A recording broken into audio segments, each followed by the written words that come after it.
Welcome. If you've ever sent an email in Gmail only to realize you don't want extra privacy controls, this guide will show you how to quickly turn off confidential mode before sending your next message.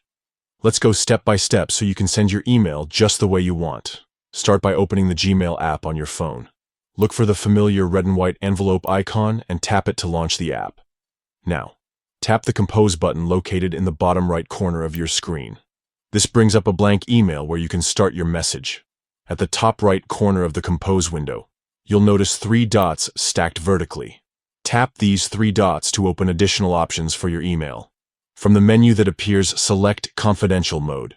If Confidential Mode is currently enabled, you'll see settings like expiration dates and passcode options. To disable Confidential Mode, simply toggle Confidential Mode off. The switch should slide to the left and any associated security options will disappear. Don't forget to tap Save to confirm your changes. This ensures your message sends as a normal email with no special restrictions.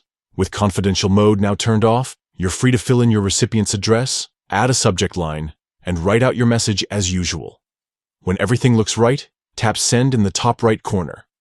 That's it. Your message will be delivered without any confidential mode limitations, so your recipient can copy, forward, download, and even print your email as they would with any standard message. Turning off confidential mode in Gmail gives you complete control over how you send every email. Now you know exactly how to send messages that are open and unrestricted, just the way you intend. Thanks for following along, and see you next time.